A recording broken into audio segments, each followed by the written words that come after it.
It's a tough life being a Newcastle fan, isn't it? Champions League away games at the San Siro, 8-0 wins at Sheffield, Carabao Cup games coming. It's just so difficult supporting Eddie Howe's absolutely fantastic Mags.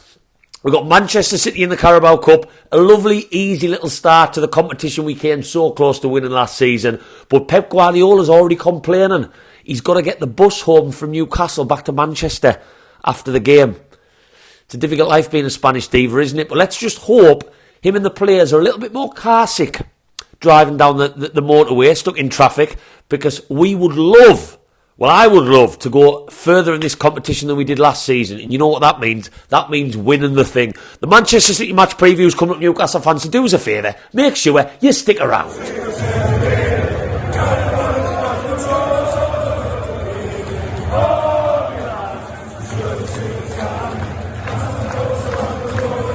Welcome back to Black White Banter, you lovely Newcastle fans. Are you having a good week? Of course you're having a good week. If you're not having a good week, just go on YouTube, type in Sheffield United versus Newcastle highlights.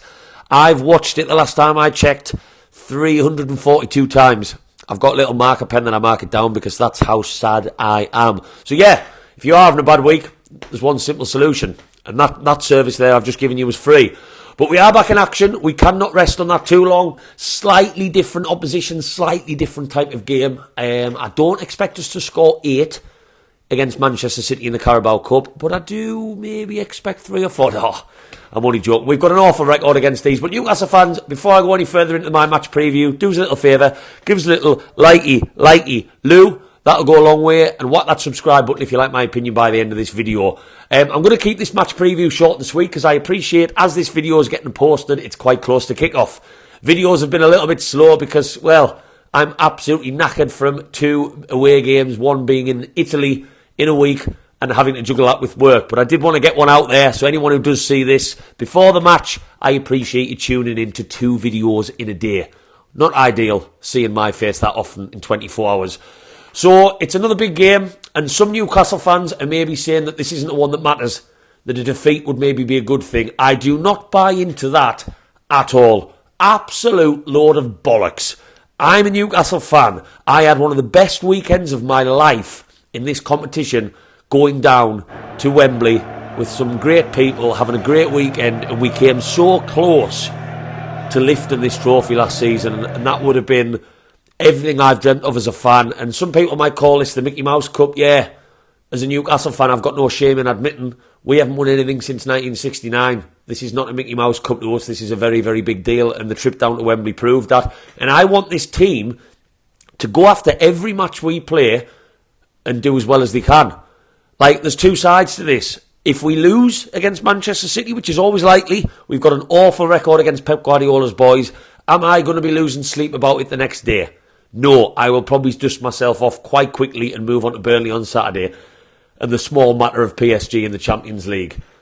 But I want to see us go far in this one, and I do not understand the logic of should we just lose that one? Would that not be better for us? Bollocks, get away, man. Footballers like winning football matches. Footballers like being in cup competitions. It breeds momentum. The Sheffield United game was fantastic. Let's move that into this one. Keep that attacking momentum going. I don't even want to see loads of changes. I don't, and that brings up me onto my team selection. I think Manchester City are a different animal. If you were playing Crystal Palace, for example, no disrespect to them, but we did have them in the cup last year, and Crystal Palace are playing their second team with 6 changes, you're not as worried. You can make larger amounts of changes to our team and probably still get a good result. Manchester City's second team is better than most in Europe. And that's no exaggeration, it really, really is. There's players who haven't kicked much of a ball for them this season through injury and whatnot who are world class. And I want to see the core of our team kept in tonight. So this might be controversial. Nick Pope for me stays in. Goalkeepers don't get tired. I mean, he had absolutely nothing to do. I think he got through 2 books in the Sheffield United game. I think he pulled out one of them camping chairs. He stays in for that solid shot stopper at the back, and he will have a lot of shots potentially coming at him on Wednesday night. Sven Botman, some people are going to be calling for him to be rested. Not in a million ways to Sunday for me. Sven Botman stays in. He's a young lad. He's a young whippersnapper. He can cope with the demand. I'm sure he's had a lovely couple of days off at the Metro Centre. Maybe a trip bowling, caught a film with some popcorn, some nachos. Keep him in. I'd go Lascelles next to him. I would. I see no issue with that at all. Lascelles has played well against Manchester City last season when he was called in at the Etihad, and he's our captain. That's the rotation I would go for, and maybe defence. Fullbacks, I wouldn't go with both new ones, Livramento and Hall. I would go with one. You could argue maybe Trippier for his leadership and his quality with his set pieces, and then Hall at left back, who played against Manchester City for Chelsea last season, one of his first big games for Chelsea in his breakthrough matches, and he played fantastic, can I just say. Midfield, Longstaff has to stay in for me as the core. Bruno would maybe come out, and obviously the natural replacement for him is Tonali. Wouldn't it be lovely to see Tonali really get some quarters of Newcastle fans back on side with him and have a great game like he did against Aston Villa? He could be the centrepiece tonight if Longstaff plays with him. So that's my midfield core. Elliot Anderson, do you keep him in? Well, he's a young lad. He doesn't want to come out the team, and he's contributed to 2 consecutive wins. I talked about him on my last word video. I thought he was brilliant and not enough people are talking about him. I'd be happy with the midfield 3 of Tonali, Longstaff and Anderson. And then your wingers, you've got options. Jacob Murphy's the natural one to come in for me in this one. Get a bit more game time after the Brentford match. AC Milan, when he started. He didn't really get much of a chance to do very much. He's actually a natural one to come in because Callum Wilson should not be playing 2 matches from the start in 3 days. And then what? You've got Gordon. Can you really bring Gordon out? He's not going to want to come out. He's been good for everything we do. I do not want to see loads of changes. Yes, squad rotation is important and we have that at our disposal, but we are without Willock, we are without Joe Linton. I wouldn't be making too many. I'd maybe bring the Dan Burns out, the Brunos out, but no. And I do think, looking at Manchester City, we've seen what fuss Guardiola, who, by the way, one of the greatest managers to ever walk the earth, and I love everything he's done for football and the Premier League.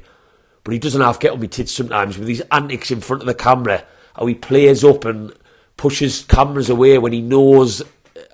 Some things I don't like, and he's done his press conference where he said, I don't like the Carabao Cup, Premier League and Champions League are my priority, all this.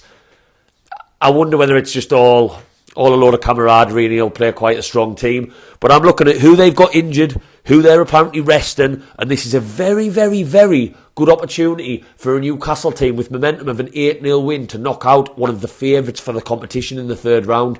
And imagine the momentum we would get from beating Brentford, drawing in the Champions League, 8-0 win away from home, beating the Premier League champions at home, and then Burnley on Saturday before PSG next week. Imagine. St James's Park tonight will be rocking. It's under the lights. It's a sellout. War Flags has asked you to bring scarves. Man City are bringing 5,000 Manx down. Ugh. Let's go for this one. Let's go for it, but let's not make too many changes. Make sure you catch my match vlog for this. I will be. Carabao Energy, who sponsor the competition, have invited me, and me only, Black and White Banter, as their guest in the 1892 club. So I'll be sampling the prawn sandwiches. I hope the prawns are fresh that day, because I don't like any other when I go to football matches. So I will be coming at you from a very different seat in St James's as an exclusive guest of Carabao. Black and White Banter is going up in the world, and all the other content creators, I'm going to do one thing to you, 1, 2, because I don't think anyone else has been invited. Oi, up the Black and White Banter mags. I'm going to go for a narrow 2-1 Newcastle win. I am, because I feel like Man City don't want this game. They're whinging about having to get the bus home after the match. Jesus Christ, it's a 2-hour journey, you bunch of absolute divas. It would take you almost the same time to get to the airport, wait around, get your passports checked and get on a flight. Absolutely embarrassing whinging from Guardiola. So I don't think they're up for this. They've got bigger fish to fry and they've got lots of injuries in different places. We're going to have to be good. We're going to need a bit of luck, as you always do when anyone beats Manchester City. But why not back a team that's just smashed another Premier League side 8-0? Keep that momentum going, lads. Let's not make too many changes, and let's continue and progress in a competition that brought us some of the most amazing memories last season we could ever have dreamt of. And imagine if we went one step further. Let me know your score predictions in the comments. Whack that subscribe if you want to see my match vlog. And away, Eddie House Mags.